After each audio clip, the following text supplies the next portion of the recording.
அரசாங்க உத்தியோகத்தர்கள் மேலிருந்து கீழே வருகின்ற உத்தரவுகளை மட்டும்தான் செய்வார்கள். அவர்கள் தேர்ந்தெடுக்கப்பட்ட பிரதிநிதிகளோ அல்லது மக்கள் அரசியல் பிரதிநிதிகளோ அல்ல. தேரி கவர்மெண்ட் ஏஜென்ட் அல்லது டிவிஷன் செக்ரட்டரி இல்லை டிஸ்ட்ரிக்ட் செக்ரட்டரி தான் பேர். அரசாங்கத்தில் உத்தரவு செய்கிறார்கள். அவையில் அதை மீறி எதுவுமே செய்ய முடியாது. இரண்டாவது, அவர்கள் தருகின்ற எந்த உத்தரவாதத்தையும் கூட எழுத்துறையில் தந்தாலும் கூட நீங்கள் எதுவுமே எங்கேயும் கொண்டு போய் பிரயோகிக்க முடியாது. அரசாங்கம் அவர்கள் சொந்த இயல்புல தருவாங்க. ஆகணும்னா அந்த அரசாங்க உத்தியோகத்தில் அதை மாற்றி கொண்டு போடுவாங்க. இலங்கையின் நியதி இதுதான். இது முதலாவது விடயம். இரண்டாவது விடயம், இந்த அதிவியர் பாதுகாப்பு வலயம் என்கின்ற விடயம் உலகாலம் கனகாலமாக சொல்லிக் கொண்டு வந்தார்கள். வர்த்தமான பத்திரிகையில பிரகடனம் செய்தது, பிரகடனப்பட்டது, கசட் பண்ணப்பட்ட ஏரியா. ஆனால் நேற்று முன்னாள் தான் நான் குறிப்பாக தேட வலிக்கிட்ட பிறகுதான் தெரியும், வர்த்தமான பத்திரிகையில முறை சார்ந்து இது போடப்படவில்லை என்று கண்டறிய முடியும். கசட் பண்ணப்பட இல்லை, இது உயர் வர்த்தகமாக கசட் பண்ணப்பட இல்லை சொல்லிதான் தகவல். அப்ப என்ன நடந்திருக்குன்னா, அவசர கால சட்டம் கீழே, அவசர கால சட்டத்திற்கு கீழே ராணுவம் தன்னுடைய அதிகாரத்தை பயன்படுத்தி தன்னுடைய ஃப்ரண்ட் டிஃபென்ஸ் லைனை விஸ்தரித்து கொண்டு போய் அந்த அடிப்படையில் இருந்திருக்கிறது. என்னுடைய நான் பெற்றுக்கொண்ட அறிவுகள் தவறு. அப்ப நாங்கள் கசட் நோட்டிபிகேஷன் வித்ரோ பண்ணு கேட்கறது கூட எங்களுக்கு எந்த தேவையும் இல்லை. என்ன கசட் பண்ணப்படையில என்றால் அதெல்லாம் உங்களுக்கு கடைசியான இந்த பிரஸ் கான்ஃபரன்ஸ்ல அந்த கசட் நோட்டிபிகேஷன் வித்ரோ பண்ணீங்கன்னா அது தேவையில்லை உங்களுக்கு. காணி இப்ப எங்க தான் இருக்குன்னு சொல்ல வர விஷயம் அதுக்கு எல்லாத்துக்கும் பின்னாலும் ஒரு நிகழ்ச்சிகள் இருக்குதுன்றது மட்டும் உங்களுக்கு வழங்கி கொண்டா சரி. அது உங்களுக்கு அது ராசியமே இல்லை, இங்க மட்டும் இல்லை. இப்ப நீங்கள் இந்த வழிவடக்கு காணியை பற்றி மட்டும்தான் நீங்கள் யோசிக்க, உங்களுக்கு இந்த வழிவடக்கு காணியில 17 பேற்ற காணியோ 20 பேற்ற காணி பறிச்சுட்டாங்கன்னு சொல்றாங்க. இதே மாதிரி ஒரு கதை திருக்கேதீஸ்வரத்துல மாந்தையில நடந்தது. விஜயேஸ்வரன் கோயிலுக்கு போற வழியில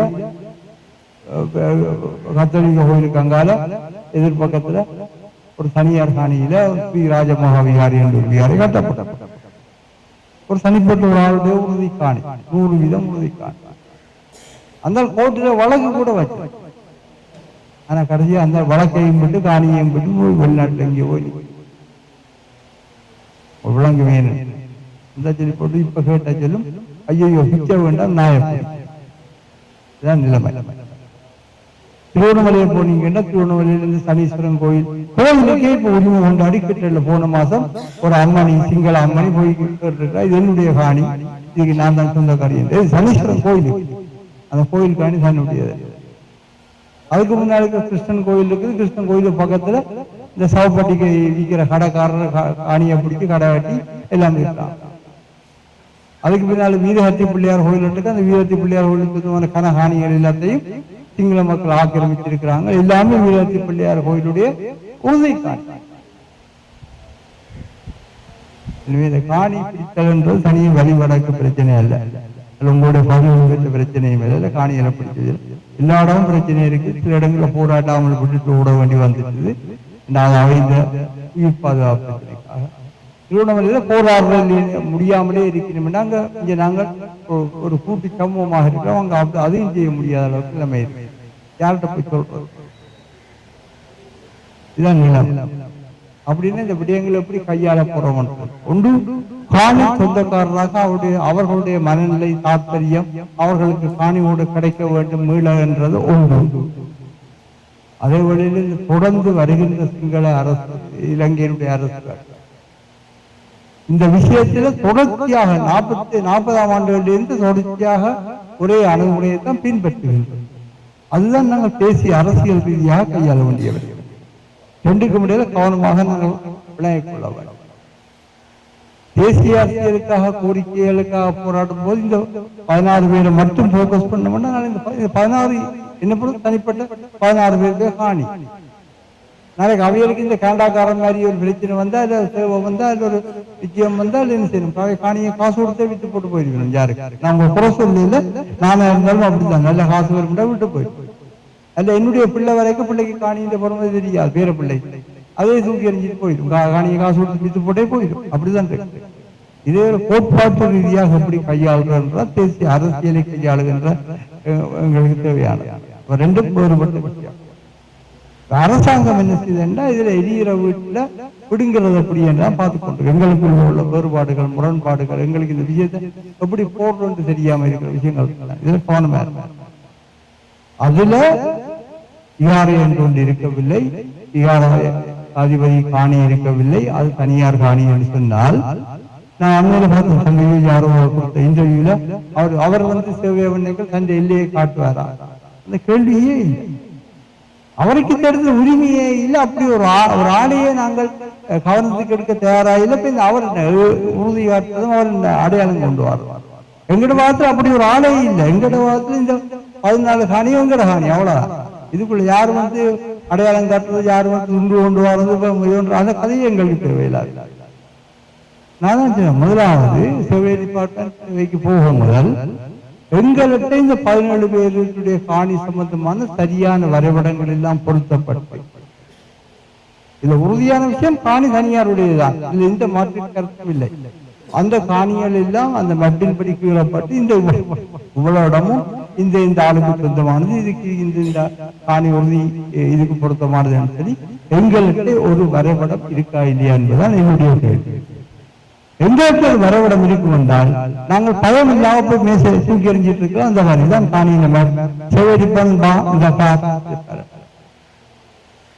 உண்மைதான். அவங்க வளர்க்கணும், நாங்கள் ஏதோ ஒரு ஸ்கெட்ச் ஒன்று கொடுக்கிறோமா என்ற ஒரு கேள்வி இருக்கு. அதுதான் கொடுப்போம்.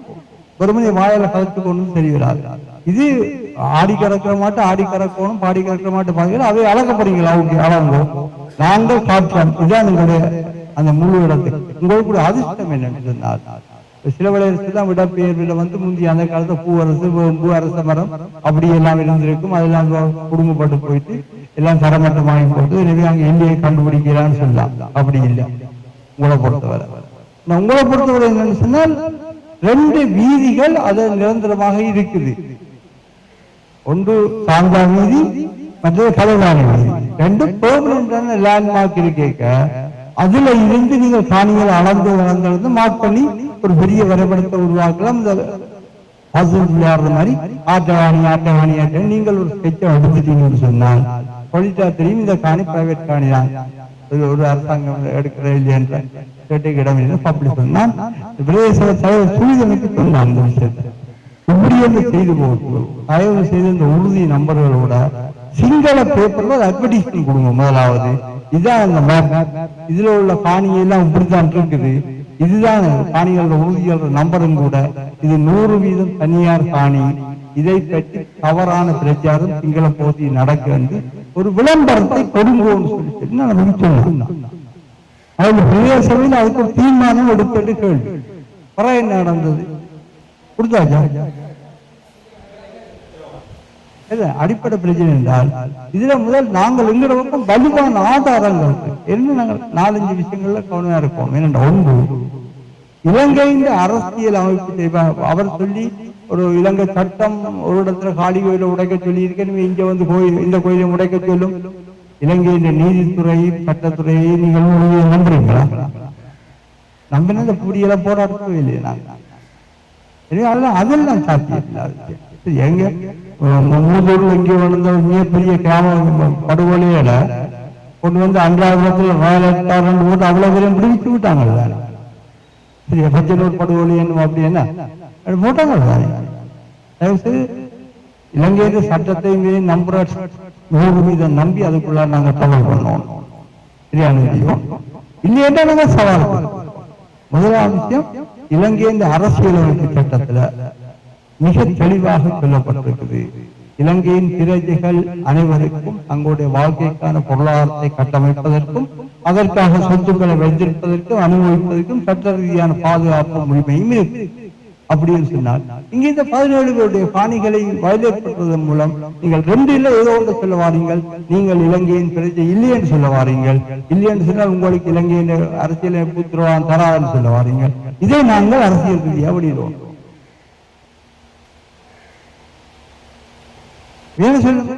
ஸ்ரீலங்கா ஜனநாயக சொந்த குடியரசு இரண்டாவது காணிக்கட்டு. காணிக்கட்டுதல் ஒரு உறுதியுள்ள காணி, ஒரு ஆளுக்கு சொந்தமான உறுதியுள்ள காணி என்றால் அதனை வேறு ஒரு நபர் போய் ஆக்கிரமிக்க முடியாது சட்டப்படி. அது காணிக்கட்டத்தின்படி ஒரு ஆள் ஆக்கிரமிக்க பிழை, குற்றம், அவ்வளவுதான். ரெண்டாவது இலங்கையின் சட்டம், இங்க சட்டத்தின் அடி இருக்கா இல்லையா? இரண்டாவது கேள்வி. அவ தமிழ் மக்கள் மேல உங்களோட அரசியலமைப்பு உத்தரவாதமும் செல்லுபடியாக இல்லை, சட்டத்தின் ஆட்சியும் இல்லைன்னு சொல்லி நாங்கள் 2வது விஷயம் வரைக்கும் எங்களுக்கு அரசியலமைப்பு, தேசிய அரசியல் செய்கிற எங்களுடைய ஆக்களுக்கு அது ஒரு வலுப்போயின் உலகத்துக்கு சொல்லி அமைஞ்சுவாருங்க. எங்களுக்கு இந்த விஷயங்கள் ஒன்றுமே செல்லுபடியாக இவங்களை எப்படி நம்புறது? நாங்கள் இந்த அரசியலமைப்பு சட்டத்தை எப்படி நாங்கள் நம்புறது? அடுத்தது இலங்கையோட கலாச்சாரம் பண்பாட்டில் எல்லா கலாச்சாரத்துக்கும் எல்லா மதத்துக்கும் முன்னுரிமை கொடுக்கிறோம்னு சொன்னால் ஒருவருடைய காணியில் அவருடைய சம்மதமின்றி அவருக்கு முரணான இன்னும் ஒரு மத அடையாளத்தையோ கலாச்சார அடையாளத்தையோ அல்லது வேறு எந்தையோ ஸ்தாபிப்பதற்கு யாராலும் செய்ய முடியாது. அதுவும் சட்டத்திலே இருக்கு. அப்ப பண்பாட்டுமே மீறப்படுது. வாதங்கள் இன்னொரு பக்கத்தால் கட்டமைக்கப்படுகிறான். இவர்களை வெளியில கொண்டு வரலாம். ஏனென்றை திருப்பி திருப்பி கடத்தொழில் அமைச்சவங்க எல்லாரும் என்ன சொல்ல வழிகட்டினோம்? மாற்றிக்காணி தரலாம், மாற்றிக்காணி தராது. முதல் காணி வித்தோ இப்படி ஆக்கிரமிக்கிறீங்கன்னு சொல்லுங்களேன், அல்லது நீங்களும் ஆக்கிரமிக்கல, அது காணி தவறுதலாக சொல்லி சேருங்களேன். தவறுதலாக தனியார் காணியில அறியாம கட்டி போட்டாங்கன்றா ஒரு சொல்லுங்க. அதை சொல்ல தயாராக இல்லை. அவங்களுடைய தவறை பகிரங்கமாக ஏற்றுக்கொள்றது போல் தவறு செய்தவனை முன்னுக்கு கொண்டு வந்து விடுறதுக்கோ தயாராக இல்லை. இப்ப என்ன ஒரு விஷயம் வருது என்றால், இந்த ஒரு சின்ன காணி விஷயத்துல நீங்கள் உண்மையை கண்டறிந்து சொல்ல தயாரில்லை என்றால் நீங்கள் எப்படி இந்த நாட்டில் நடந்த அவ்வளவு படுகொலைகளுக்கும் யுத்த குற்றங்களுக்கும் நீங்கள் உள்ளகப்படும் முறை மேல மூலம் அரசியல்ல இன்னொரு பக்கம் இருக்குது. அது இந்த நியாயங்கள் எல்லாம் வேறு பரிமாணத்துல கொண்டு போகும். உங்களோட பக்கத்தில் என்றால் நீங்கள் காணிக்காரங்கள், நீங்கள் ஒதுக்க சரியா வச்சுக்கணும். எந்த காணி எனக்கு வேணும், அதுக்கு காணி மொத்த கையில் எடுக்கணும். காணி மொத்த நாங்களும்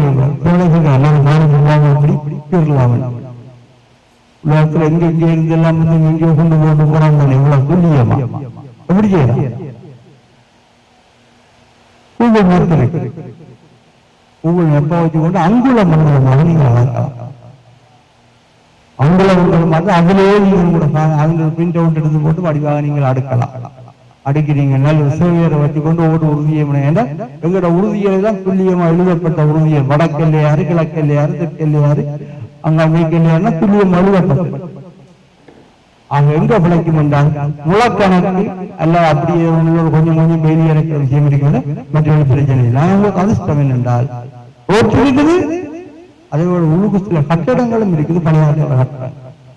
இந்த கட்டடத்திலே நிச்சயமானது மிக துல்லியமாக அந்த படத்தை செவ்வடிப்பான் போய் அளக்க முதல் உங்களாலும் கூட பதினேழு நினைக்கிறேன். அப்படி ஒரு விஷயம் இந்திய இருக்க முந்து கச்சேரியில காணி பொறுப்பா இருந்த மேலே கூறியிருக்கிறான் நினைக்கிறேன்.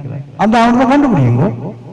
அப்படி ஒரு ஆவணத்தை கண்டுபிடிச்சீங்கன்னா உங்களுக்கு தெரியும் இப்படித்தான் இருக்கின்ற காணி இப்படித்தான் என்றார். இப்ப என்ன நடக்கும்னு சொன்னால் குரங்கு அப்பம் பிடிச்ச காலம் நடக்கும். என்ன நடக்கும்? காணியை வேறு எல்லையில துவங்கி உங்களுக்கு அளந்தளந்தது காணியில விட்டு விட்டு கொண்டு இன்னொரு பக்கத்துல முளம் அடியாகி கொஞ்சம் காணி மிஞ்சும். எங்க மிஞ்சும்? எங்க மிஞ்சும் விளங்குவாங்க.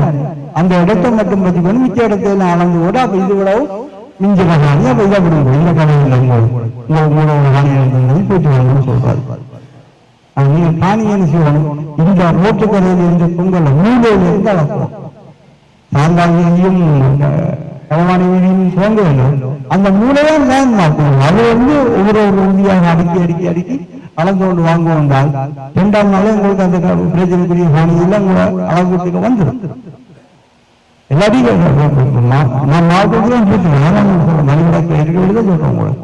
சரி, என்னென்றால் காணியை உறுதியை அளந்து கொண்டு போனால் அங்கே வேதி கிட்ட போய் தெரியும் அரைப்பரப்பு காணியை காணவில்லை என்று இப்படி அங்கே ரொம்ப கதையாக கவனமாக இது இருக்கே நிதானமாக செய்யும்.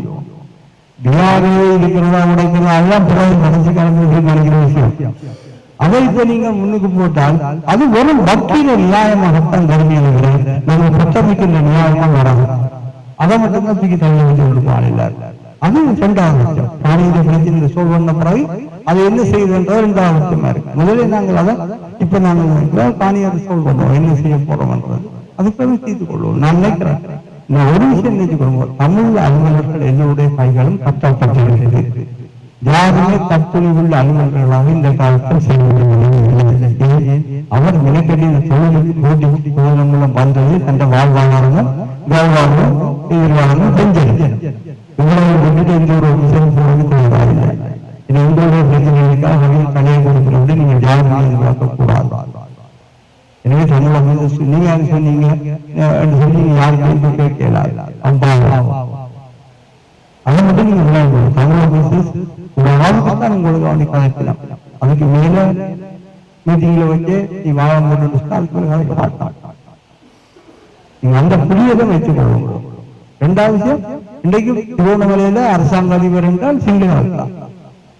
மாத்தறையில் அம்பாறையில் அரசாங்க அதிபர் என்றால் சிங்களவர் தான், மற்றும் சிங்களவால் மட்டும்தான். நுவரெலியாவில் அரசாங்க அதிபர் என்றால் சிங்களவர் மட்டும்தான். வவுனியாவிலும் அந்த பிராக்டிஸ் வந்து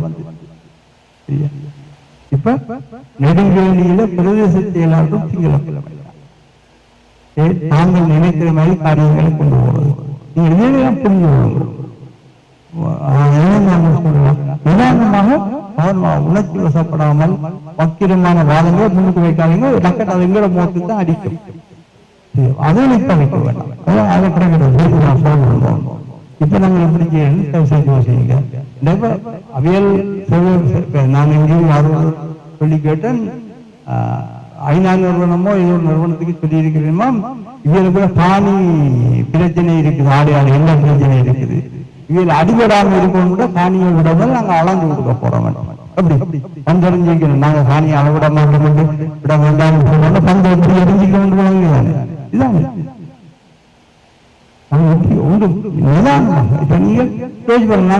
அரசாங்க அதிகாரிட்ட உத்தரவாதம் கேட்கிறோம். நீங்கள் காணியை சுவீகரிக்க மாட்டோம், காணியை இருக்குதான் அளவு சொல்லி எங்களுக்கு உத்தரவாதம் தருவோம். அவர் தரட்டு அது கூட என்ன நடக்கும்? சுவீகரிக்க போறேன்றால் அரசாங்க வந்து சொல்லுவாங்க, எங்களுக்கு அரசாங்கம் நாங்கள் ஒப்புதல் கடிதம் கொடுத்தோம் அப்படி செய்யக்கூடாது குழம்புல கொண்டு போயிட்டாங்க. ஒன்று நடக்கும். இதெல்லாம் பேப்பர்ல போய் முடியாது. இதெல்லாம் போய் ஒரு டைம் நாங்கள் அப்படியெல்லாம் பொய்மையை எதிர்பார்க்கிறோம். அவங்க லிமிட் அவங்க வரையறை அதுதான். பேசுவோம் நாங்கள் மனந்திரம் பேசும்போது மனதில் பாரம் வைக்காம நிதானமா பேசுவோம், அறிவு சார்ந்து பேசுவோம். பேசி இந்த பிரச்சனை எப்படி அங்கால 2 பரிமாணம், தேசிய பரிமாணம். தேசிய பரிமாணத்துல வழிவடக்கு காணி மட்டும் இல்லை, திருகேஸ்வரம் காணி, திருவண்ணாமலை காணி, வவுனியா காணி, கனகாணி எல்லாம் இருக்கு. அது தேசிய பரிமாணத்தில் அப்படின்னா இந்த போராட்டத்துக்குள்ளால நாங்கள் தேசிய பரிமாணத்துக்கான ஒரு நிபந்தனையை இந்த அரசாங்கத்திட்ட கொண்டு வந்து போடுவோம் சொன்னால் ராணுவம் குடிமக்களுடைய நிலத்தை கையாளுவதற்கு முழுமையாக விடுவிப்பது, தனியாருடைய காணிகள் அனைத்தையும் எந்தவித அத்துமுறல் முந்தி அவருடன் கையளிப்பது, ஒருவருக்கு சொந்தமான காணியில் அல்ல ஒரு சமூகத்துக்கு சொந்தமான காணியில் அந்த சமூகத்துக்கு அங்கீகாரம் இல்லாமல் ஏற்றுக்கொள்ளப்படாத வேறு இந்த மத கலாச்சார பண்பாட்டு அடையாளங்களை நிர்மாணிப்பது, இப்படி கணக்கு விஷயங்களை நாங்கள் போட்டுக் கொண்டு வர வேண்டாம். அது வரைக்கும் அது எல்லா இடத்துக்கும் பொருத்தக்கூடியதாக தனியாக இதுக்கு அரசியல் ரீதியாக நாங்கள் இந்த கோரிக்கை முன்வைக்கிறது. இதுல எடுக்கின்ற அடகு முடிவும் எல்லா இடத்துக்கும் ஏற்றுக்கொள்ளக்கூடிய ஒரு முடிவா வரும். அது 2 பரிமாணத்தையும் கவனமாக பார்க்கணும். நன்றி. ஃபெசிலிட்டேட் பண்றதுக்காக தான் இந்த குறிப்பு. ஆரம்பத்தில் நான் ஒரு கருத்து சொல்லியிருக்கிறேன். அரசுதான் மக்கள் எதிர அரசு என்கின்ற நிலைமையில தான் இந்த பிரச்சனையை நாங்கள் கையாள நினைக்கிறோம். ஆகவே அரசிடம் இருந்து ஒரு உத்தரவாதம் வாங்குறது நல்லது என்கின்ற ஒரு உரத்த சிந்தனையை நான் சொல்லியிருந்தேன். ஆனால் இப்பொழுது செல்வின் சொல்றார் அது கூட ஆபத்தானது, இதுக்கு அடுத்த தளத்துல சிந்திக்க வேண்டும் என்று செல்வின் சொல்லியிருக்கிறார். அதன்படி நடைமுறை ரீதியாக அரசு தரப்பு என்பது யார் என்று கேட்டால் ஒன்றில் அரசு அதிகாரிகளாக இருக்க முடியும் அல்லது அரசாங்கமாக இந்த காலகட்டத்தில் அரசை கொண்டு நடத்துகிற ஒரு அமைச்சரோ ஏதோ அப்படியான அரசாங்கமாக இருக்க முடியும்.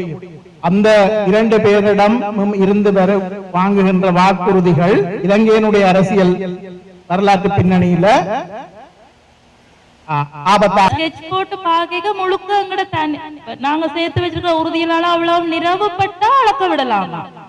அங்கங்க போய் அந்த எங்கட காணி இல்லைன்னு சொல்லி உறுதியல் அந்த ஆக்கள் யாருன்னு தெரியாம இருக்கிற காணி இருக்கிற இடத்துல அது பிரச்சனை வருமென்னு எனக்கு விளங்குது. அந்த காணிக்கு உரிமை ஒரு ஆக்கள் இல்லைன்னு சில விழாது அரசுடைமை ஆக்கப்படலாம். ஆனா அவ்வளவு ஏரியாவுக்கு நாங்க உறுதி வச்சு நாங்க இப்ப டெலி பண்ணி பாக்க அவ்வளவு ஏரியாவும் கவர் ஆகிச்சுன்னா அளக்க விடலாமா?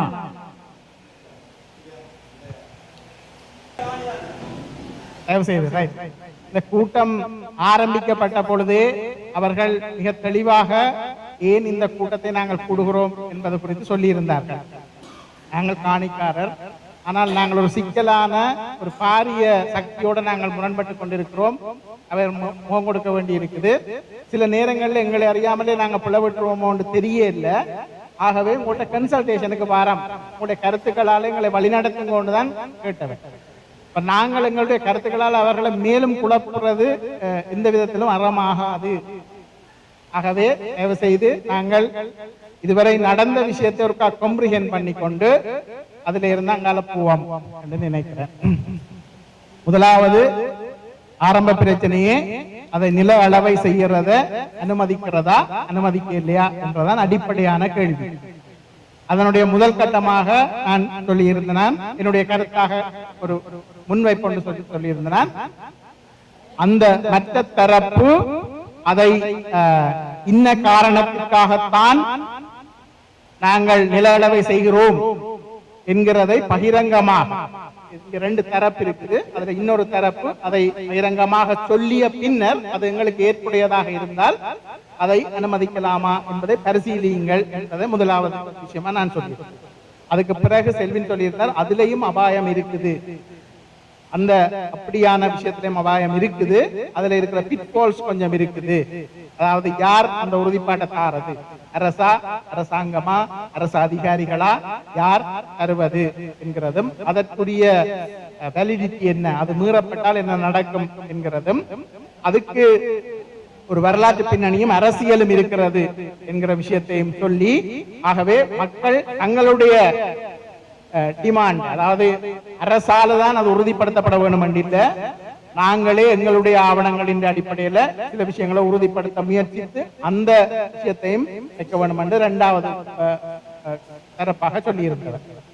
அதுக்கு பிறகு இது தொடர்பாக வந்த கருத்துக்களில் சுபாஷ் சொல்லியிருந்தார், இது அப்படி ஒரு உறுதிப்பாட்டை வாங்கி கொண்டு செய்தாலும் அதால பிரயோசனம் இல்லை என்று. ஆனால் எனக்கு அதுக்கு ஒரு மாற்று கருத்து இருக்குது சுபாஷ். அதாவது சில விஷயங்கள் இது நடக்கிறது நரேட்டிவ், நாங்கள் எங்களுக்கான கதைகளை, எங்களுடைய நியாயங்களை நாங்கள் பில் பண்றோம் உலகத்துக்கு முன்னுக்கு. அப்ப அதுல சில நேரங்களில் இன்னொரு தரப்பு உத்தியோகபூர்வமா செய்யற விஷயங்களை மீள மீள மீள அவமதிக்குது அல்லது கிழித்தறியுது என்று சொன்னால் அது எங்களுக்கு ஒரு ப்ரூஃப் ஆஃப் ஃபெயிலியர். நாங்கள் இந்த சிஸ்டத்தை நம்பலாதுங்கிறதுக்கு நாங்கள் ஆதாரங்களை அடுக்கி கொண்டு வர்றோம். ஆகவே நாங்கள் அதை கவனமாக, அது தீர்வண்டு நாங்கள் போறதில்லை, ஆனால் அதை கவனமாக கையாள முடியும் என்கின்ற ஒரு கருத்து இருக்கு. சரி, திருவரங்கன் அதே நேரத்தில் மிக தெளிவாக சொல்லியிருந்தார், ஓகே இப்படித்தான் இருக்குது. அவர்கள் அந்த குழுவை சேர்ந்தவர்கள் இதே ஒரு அவர் அந்த நோக்கத்தையும் திருப்பி மீள வலியுறுத்தி அவர் கன்சல்டேஷனுக்கு வந்தவர், நாங்கள் அவர்களுக்கு ஏதாவது ஒரு விஷயத்துல ஆக்கப்பூர்வமாக கருத்துக்களை சொல்லி அவர்களை ஒரு முடிவெடுக்கிறதுக்கு தான் நாங்கள் ஃபெசிலிட்டேட் பண்ண வேண்டும் என்பதும் அதில் இருக்கிற சில பிட்பால்ஸையும் அவர் சொல்லியிருந்தவர். ஆனால் அவர்கள் தான் அதை முடிவெடுக்க வேண்டும் என்கிற விஷயத்தையும் வலியுறுத்தி இருந்தவர். இந்த கட்டத்தில் தான் சில கருத்துக்கள், அந்த கருத்துக்களுக்கு எதிரான மற்ற கருத்துக்கள் வந்து கொண்டிருக்குது. அந்த விஷயங்களை கருத்துக்களாக மட்டும் நாங்கள் வைத்திருப்போம். இது முடிவை பாதிக்காது என்று நான் நினைக்கிறேன். இந்த கூட்டத்தின் நோக்கம், அந்த கூட்டத்தில் எடுக்கிற முடிவை இந்த விவாதங்கள் பாதிக்க கூடாது.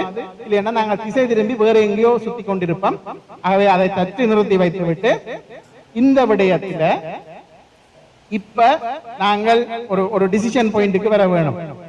ஓகே, ஆப்ஷன்ஸ் என்னென்ன? அரசு இப்படி கேட்குது, நாங்கள் அந்த அரசினுடைய முறைமைக்கு ஊடாகவே, அதாவது நில அளவை திணைக்களம் இதை அளந்து அந்த ஆதாரத்துக்கு வலி சேர்க்கிற விதமாக அதை மாற்ற முடியுமா என்கிறதும் அவர்களுடைய நோக்கத்திற்கான தெளிவையும் பெற்றுக்கொண்டு இதை அனுமதிப்பதா, இல்லை அதை நிராகரித்து விட்டு, நாங்கள் நிராகரிக்கிறோம்னா நாங்கள் நெரட்டிவ் சொல்ல வேணும், ஏன் நாங்கள் நிராகரிக்கிறோம், இல்லைன்னா திருப்பி அதையே போராட்டத்தை பலவீனப்படுத்துறதுக்கான ஒரு ஆயுதமாக பயன்படுத்தணும், ஒன்றுக்கும் வரையினம் இல்லை என்கின்ற ஒரு நெரட்டிவை பில் பண்ணுவேன். பில் பண்ணினால் அதுக்கு என்ன செய்ய போறோம்னா அதுக்கு ஒரு காரணம் நாங்கள் சொல்ல வேணும். ஓகே, இந்த விஷயம் நாங்கள் ஏன் ஏற்றுக்கொள்ள, இதுக்கு சமாந்தரமாக அல்லது பதிலாக நாங்கள் இந்த விஷயத்தை முன்வைக்கிறோம். ஒரு GIS அடிப்படையிலான இன்னொரு தொழில்நுட்ப அடிப்படையிலான இன்னொரு சேவையோ, அல்லது தொழில்நுட்ப அடிப்படையில் இது ஒரு பிரைவேட் காணியை பிரைவேட் சர்வேயர்ஸை கொண்டு இதெல்லாம் அவையெல்லாம் லைசன்ஸ் சர்வேயர்ஸ் என்ற அடிப்படையில் கலெக்டிவாக நீங்கள் ஒரு சேவையை செய்து கொடுக்கிறது என்கிற விஷயத்தை கூட யோசிக்கலாம். ஆனால் அந்த முடிவை நோக்கி நாங்கள் நகர வேண்டும். அதுக்குள்ள இருந்தால் நாங்கள் விவாதங்களை தவிர்த்து முடிவுக்கு போவோம், இல்லைன்னா நாங்கள் உங்களை மேலும் குழப்பிடுவோம். மன்னித்துக் கொள்வோம். என்னண்டா எனக்கு ஒரு டவுட் என்னண்டா, அந்த சொன்ன மாதிரி விடா போய் இந்த உறுதியை பாருங்க அல்லது போஸ்டர் கட்டம் தான் உங்களுடைய. அப்ப நீங்கள் அயல் கிராமங்களுக்கோ வட கிழக்குல இருக்கிறார்களுக்கோ நீங்கள் விளங்கப்படுத்த வேண்டிய தேவை இருக்குது. தமிழர்கள் நிலம், தமிழர் தாயகம், தமிழர் தேசியம், தமிழர் சுய நிர்ணய உரிமை என்று சொல்லி நீங்கள் விளங்கப்படுத்தி மக்கள் போராட்டத்தை கொண்டு வந்தவன் நிக்கிறவன் எல்லாருக்கும் நான் போய் என்ற உறுதியின் சேவை இங்க பாருங்கோ, இது எந்த காணி, இங்க பாருங்கோ, இது எந்த காணின்னு சொல்ல அருண் சித்தார்த் மாதிரி ஆக்கள் இப்பவும் குழப்பி கொண்டுதான் இருக்கணும். அவைக்கெல்லாம் நாங்க அவன் வீடு தேடி போய் கொடுக்க வேண்டிய அவசியம் இல்ல. அரசாங்கம் எங்கட உறுதியை வச்சு நம்ப வேணும். அப்படி இல்லாட்டி அந்த காணி திணைக்களம் கச்சேரியில கட்டுக்கட்டா உறுதியெல்லாம் வச்சிருக்க வேண்டிய எந்த ஒரு அவசியமும் இல்ல. அதுல ஒரு சர்வே டிபார்ட்மெண்டால சர்வே பண்ணப்பட்டிருக்குது அப்படின்னு சொல்லி அந்த பிளான்ஸ் வந்து சில சர்வேயர் மேரிட்ட இருக்குது, மற்றது திணைக்களத்திலையும் இருக்குது அப்படின்னு சொல்லி ரைட் டு இன்ஃபர்மேஷனுக்கு கீழே அந்த சர்வே பிளான்ஸை வந்து ரிக்வெஸ்ட் பண்ண இயலாதா? ஏற்கனவே ஒரு சர்வே ஒன்று இருக்குண்டா ஏன் மறுபடியும் சர்வே பண்ணுவான்? அந்த சர்வே மற்றது கோஆர்டினேட்ஸ் எல்லாம் வந்து அரசாங்கத்திட்ட, டிபார்ட்மெண்ட்டிட்ட, ஆர்மிட்ட இருக்கும் தானே, ஏன் மறுபடியும் சர்வே பண்ண வேணும்? அவங்க ப்ரொசீஜரை ஸ்டார்ட் பண்றதுக்கு, அதாவது சுகீகரிப்பு ப்ரொசீஜரை ஸ்டார்ட் பண்றதுக்கு அந்த ஒரு ப்ரோசஸ் இருக்குது. அப்படி இல்லை என்று சொன்னா இந்த ஆவணங்கள் அவைட்டையும் இருக்க வேணும். மற்றது நான் கேள்விப்பட்ட சில தனிப்பட்ட அந்த சர்வே செய்த சர்வேஸ் மேரிட்டையும் வந்து அந்த டாக்குமெண்ட் வந்து இருக்குது அப்படின்னு நாங்கள் சில வழியில் அதை தனிப்பட்ட ரீதியில பெற்றுக்கொள்ள வாய்ப்பு இருக்காண்டதையும் பார்க்கலாம்னு தெரியுது. அடிப்படையில ராணுவத்தை இந்த காணி பிரச்சனை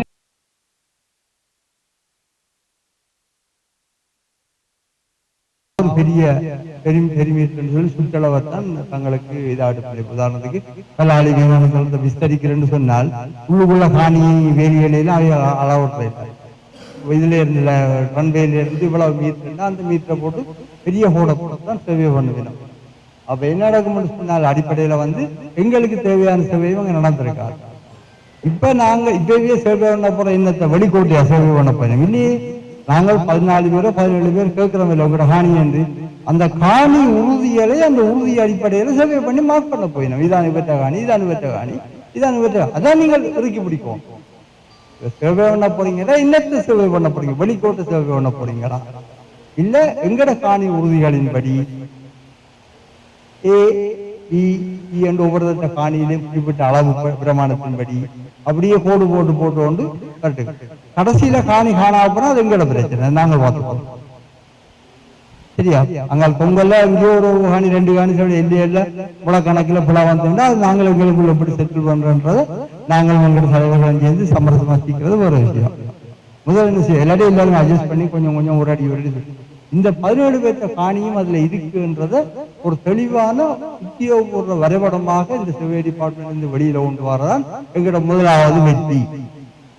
அந்த படம் வரும் என்று சொன்னால் உங்களோட உறுதியடையெல்லாம் மார்க் பண்ணி இது உறுதி நாம் விளங்கி கொண்ட அடிப்படையில எங்களால அதே சர்வே பிளான் என்ன ஒரு சர்வே பிளான் என்ன நோக்கத்தை பூர்த்தி செய்தோ அதை ரீகன்ஸ்டிடியூட் பண்ண மீள உருவாக்க முடியுமா வேறு வகையில் நேரடியான நில அளவை இல்லாமல் ஜிஐஎஸ் டெக்னாலஜியோ ஏதோ ஒரு தொழில்நுட்பத்தை பயன்படுத்தி எங்கள்கிட்ட இருக்கிற ஆவணங்களையும் பயன்படுத்தி நிரந்தரமான லேண்ட்மார்க் என்று சொல்லப்படுகின்ற அந்த நில அடையாளங்களையும் மையமாக வைத்து நாங்கள் ஒரு சேவையை செய்கிறது சேவையை மக்களாக செய்து அதற்கான தேவையை அற்றுப்போக செய்வது என்பது முதலாவது விடயமாகவும் இரண்டாவது இதற்கு ஒரு அரசியல் பரிமாணம் இருக்குது எங்களுடைய நாங்கள் இப்ப கழிச்சு கொண்டிருக்கிறோம் தொழில்நுட்ப பரிமாணம் கலக்கிறதா இல்லையா பதிவீங்களா இல்லையா என்கிறது ஆனால் அதுக்கு அரசியல் பரிமாணம் இருக்குது இது அரசியல் அமைப்பு ரீதியாக பிரச்சனைக்குரியது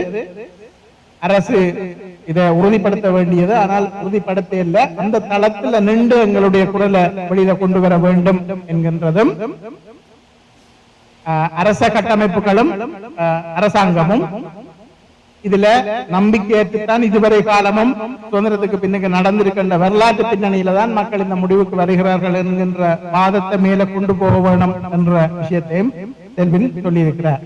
அப்ப நாங்கள் கலந்துரையாடல விஷயங்களை குழப்பாமல் ஓகே இது ஒரு தளம் இதுக்கு மேல இன்னொரு தளம் இருக்குது அந்த தளத்துக்கு போய் அப்படி செய்யறதா என்கிற விஷயத்தை மிக தெளிவாக இருக்கலாம். ஏனென்றால் அவர் சொல்றது உண்மை. எங்க இருந்து சேவை இங்க துவங்குறோம் என்கிறது மிக முக்கியம். முந்தி ஒரு நினைக்கிறேன் அந்த ஜியோலொகேஷன் இல்லையண்டா இத்தனை அகலாங்கு இத்தனை நட்டாங்கு என்கின்ற ஜியோலொகேஷன் இல்லாத சேவை லேண்ட்மார்க்ஸை வச்சு செய்யற சேவை என்றால் அட்ட பக்கத்துல இருந்து துவங்கினா ஒரு பக்கம் ஒரு மாதிரி வரும், இங்க பக்கத்துல இருந்து துவங்கினா ஒரு மாதிரி வரக்கூடும். ஆகவே அந்த அபாயம் இருக்குது.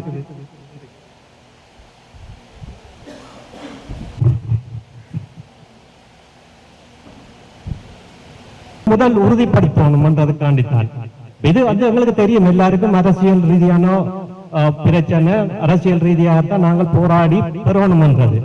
ஆனா என்னன்னு சொன்னால் அங்கால இருக்கிற பக்கத்து சமூகத்திலே அதாவது பக்கத்து கிராமத்து ஆட்களுக்கே பிரச்சனையா இருக்குது. உண்மையிலேயே இது இதுன்ற காணிதானா என்னன்னு சொன்னா 35 வருஷமாக தரிசு நிலமாக இருந்தது என்று இப்பயும் சொல்லிக் கொண்டிருக்கிறோம். அதே நேரத்துல நாங்கள் 50-60 வருஷமாக அந்த காணிகள் பயன்படுத்தப்படாம இருக்கு சொல்லியும் கருத்து வருது. நாங்கள் சமூகத்துக்குள்ள ஏற்கனவே அந்த வேலை செய்த நாங்கள் மற்ற போராட்டங்கள்லயும் ஈடுபட்டிருக்கிறோம். அந்த ரீதியில அந்த ஆய்வுகளின் அடிப்படையில எங்களுக்கு சொல்லிச்சு நம்ம இந்த காணி முதல் அதேன்ற காணிகளா என்றதை உறுதிப்படுத்தணும் சொல்லி அப்ப அயல் கிராமத்தை சேர்ந்தவர்கள் இந்த கருத்து தான் பரவலாக அங்கே மட்டும் இல்ல பரவலாக எல்லா இடங்கள்லயும் இந்த கருத்து வருது. ஆகவே முதல் அந்த கருத்தின் அடிப்படையில தான் முதல் நாங்கள் எல்லாருக்கும் தெளிவுபடுத்தணும் முதல் இந்த காணி சொந்தக்காரர் நாங்கள் தான் என்றதை அதையில் உறுதிப்படுத்தணும். அதுக்குரிய ஆயத்தப்பாடுகளையும் அதுக்குரிய அடுத்த கட்ட நகர்வுகளையும் இந்த வரைபடங்கள் மூலம் எங்களுக்கு ஆதாரங்களை தந்தாத்தான் நாங்கள் அடுத்த கட்டம் நகர்த்தலாம். சட்ட ரீதியான ஒரு ஒழுங்கு இருக்குது. அதை விட அரசியல் ரீதியான ஒழுங்குகள் நாங்கள் கிட்டத்தட்ட 40 வருஷமாக போராடி கொண்டிருக்கிறார்கள். அது தீர்வு. அப்ப நாங்கள் போராட்டத்தை நிறுத்த வேணும் இது இல்லை. நாங்களும் வேற வேற வழிகள்ல அந்த போராட்டத்தை முன்னெடுத்து தான் செல்றோம். ஆனா அந்த அரசு தெரியும். அரசு ஒரு ஆக்கிரமிப்பு அரசு, தமிழர் மீதான ஆக்கிரமிப்பை நெடுங்காலமா செய்து கொண்டிருக்கிறது. நீதி கிடைக்க போறதில்லை. ஆனா போராடி அதை வென்றெடுக்க வேண்டியது எங்கட பொறுப்பு. ஆகவே இதைத்தான் சொல்லலாம். என்னன்னு சொன்னா நாங்கள் சட்ட ரீதியாக எல்லா ஒழுங்குகளை ஏற்பாடுகளை நாங்கள் கையில வச்சிருக்கிறது மூலம் தான் நாங்கள் அடுத்த கட்டத்துக்கு நகர்த்தலாம் என்றுதான் ஒரு தெளிவான பார்வை. அந்த காணிகள் விடுவிப்பதற்கான நடவடிக்கைகள் எடுக்க முடியும் என்று சொல்லி மாவட்ட செயலாளர் அவர்களால் எங்களுக்கு கூறப்பட்டிருந்த விஷயம். இதிலே எங்களுக்கு நாங்கள் உண்மையா நாங்கள் ஓய்வதும் இல்லை, அரசியல்வாதிகளும் இல்லை. இந்த சூழ்ச்சிகளை அறியாத ஒரு அப்பாவி மக்கள் தான் நாங்கள் இந்த காணியை இழந்த நாங்கள் என்னன்னு சொன்னால் எங்களுக்கு இதில் கணக்க சந்தேகம் என்னுடைய அம்மா அப்பா காணி எங்களை உறவின காணியெல்லாம் யுத்தத்தால உயர் பாதுகாப்பு வலயமாயிருந்து ஒரு 10 வருஷத்துக்குள்ள விடுவிக்கப்பட்ட காணிகள் இருக்குது. அந்த எந்த காணிக்குமே நாங்க இப்படி ஒரு சேவை ஒன்று சொல்லி சேவை சர்வே பிளான் செய்து அளந்து விடுவிச்ச மாதிரி நான் அறியல, அப்படி விடுவிக்கப்படையில்லை. அப்ப அந்த இடத்துலதான் எங்களுக்கு அது ஒரு காரிய சந்தேகம். இதற்கு முன்னரும் ஓரிரவு தடவைகள் வந்து இப்படி நில அளவை செய்யணும் என்று சொல்லி வந்த இடத்துல காணி உரிமையாளர்களாகிய எங்களது அனுமதியின்றி எங்களது பிரவேசமின்றி அந்த காணிகளை தாங்கள் அளக்க வேண்டும் என்று வந்த இடத்துல நாங்கள் அப்படி அளக்க விடையலான்னு சொல்லி அந்த இடத்துல தடுத்ததன் பேர்ல அந்த அளவீடுகள் கைவிடப்பட்டு வெளி உலகுக்கு தெரிவிக்கப்பட்ட தகவல் வந்து அந்த காணிகள் விடுவிக்கப்பட இருந்த சமயத்துல அந்த காணி உரிமையாளர்கள் குழப்பியபடியால் அந்த காணிகளை விடுவிக்க முடியவில்லை என்று சொல்லி ஒரு தகவல்லாம் வெளி உலகத்துல வந்து பரப்பப்பட்டு கொண்டிருந்த விஷயம். அந்த வகையில இந்த முறை நாங்கள் அந்த மாவட்ட செயலர்கிட்ட எங்களோட சந்தேகங்களை தெளிவா முன் வச்சிருந்த நாங்கள் இது அளக்குறது வந்து எங்களுக்கு பாரிய ஒரு சந்தேகம். ஏன்னா இதற்கு முன்னர் நடந்த கசப்பான சில சம்பவங்களின் அடிப்படையில நாங்க அளவீடு செய்யறதுக்கு எங்களுக்கு விருப்பம் இல்லை. அந்த இடத்துல அந்த பௌத்த மத பீடத்திட்ட உறுதிகளோ சர்வே பிளான் ஏதாவது ஒரு லீகல் ஆவணங்கள் இருக்குமா என்று செக் பண்ணி அவர்கள் அந்த இடத்திலிருந்து நீக்கிவிட்டா நாங்கள் அதுக்கான உரிமைகளை எடுத்துக்கொள்ளலாம். எனக்கும் என்ற பக்கத்து காணிக்காரருக்கும் இடையில ஏதாவது ஒரு எல்லா பிரச்சனை வருகிற போது அது நாங்க ஆட்டோமேட்டிக்கா நாங்கள் கோர்ட்டுக்கு போய் ஏதோ ஒரு வகையில நாங்க தீர்த்துக் கொள்வோம். அதுல ஒரு அமைச்சர் சந்திரசேகர், நான் ஒரு நகைச்சுவையா தான் பார்க்கிறேன், அவர் சொல்லியிருந்த பதில் வந்து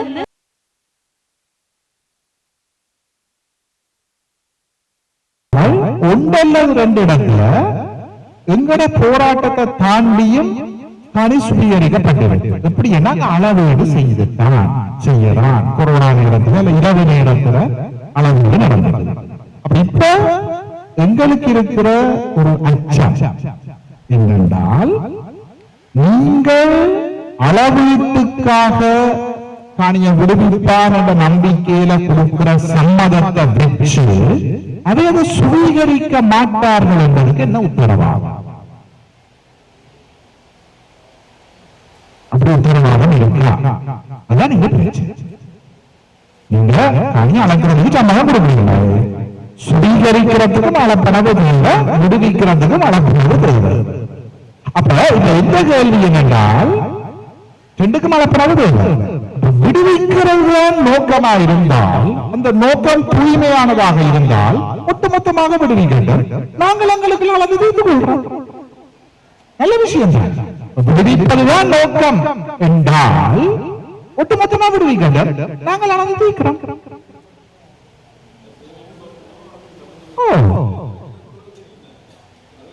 அப்ப இந்த நோக்கம் உண்மை என்றால் செய்யலாம். அப்ப இதுல இருக்கிற அபாயத்தை நாங்க சொல்றோம். உண்மையான நோக்கம் இதுதான் விடுவிக்கலாம் ஒட்டுமொத்தமாக. நிச்சயத்தை நாங்கள் பார்ப்போம். எத்தனை இடங்கள்ல அப்படியான சம்பவங்கள் நடந்திருக்கு. அதுக்கு பிறகு அளந்து அதை எடுத்திருக்கணும். அதுக்குள்ள சில பிரச்சனைகள் வந்தாலும் நாங்க தீர்க்கலாம், அது பிரச்சனை. ஆனா எல்லாத்தையும் விட ஆபத்து இது என்னத்துக்கு பயன்படுத்தப்பட போகுது.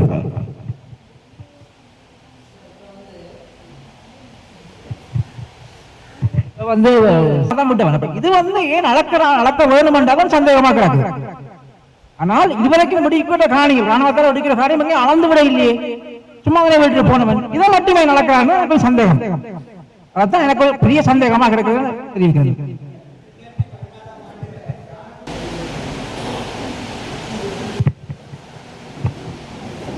அவனுடைய போராட்டத்தை மலினப்படுத்துற மாதிரி நாங்கள் செயற்படக்கூடாது.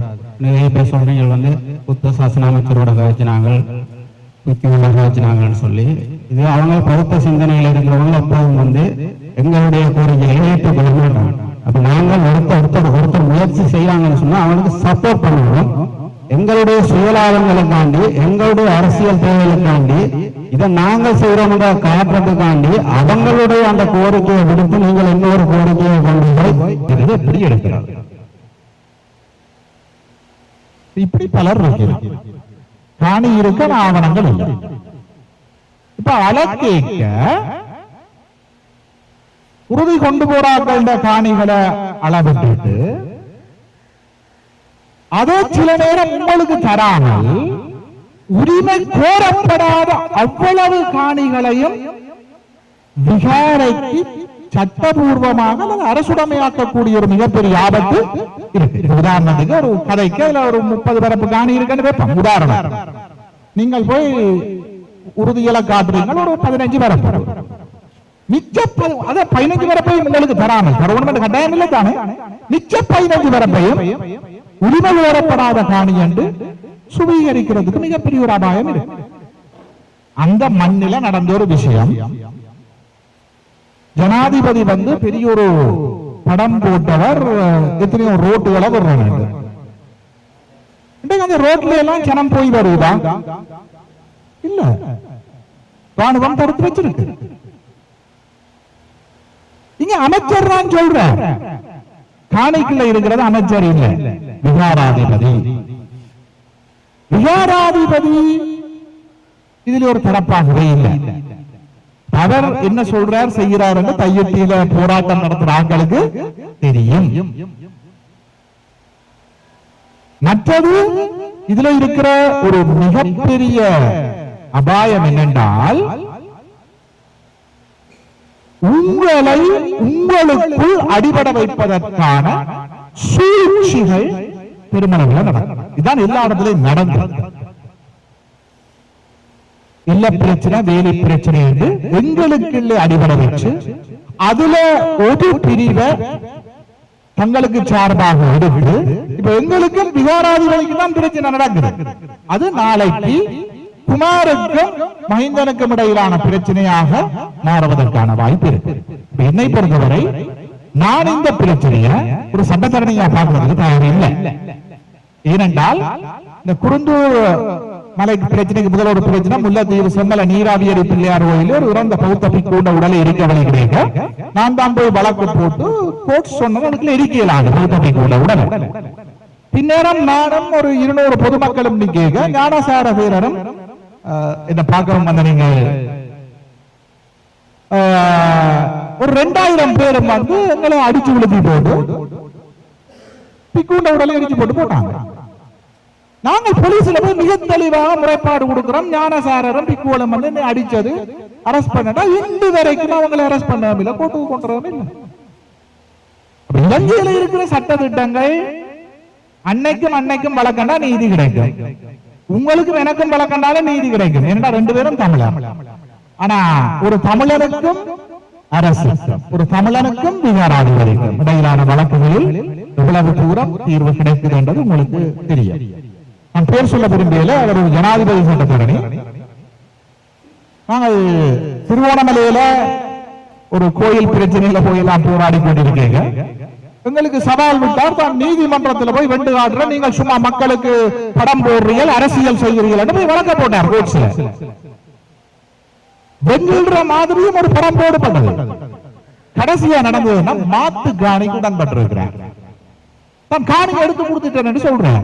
ஆனா உண்மையில அவர் எடுத்து கொடுத்த என்ன, சொந்த காணிய விகாரைக்கு விட்டு கொடுத்துட்டு இன்னொரு காணியை எடுத்து கொடுத்திருக்கிறார். இதுக்கு அந்த அம்மா போராடினவர் இல்ல. ஆகவே நான் மீளவும் சொல்றேன், இலங்கையிலே இப்பொழுது அண்ணன் சொன்ன மாதிரி இது உங்களோட காணி மட்டும் இல்ல, இது ஒட்டுமொத்த தமிழர்களினுடைய பிரச்சனை.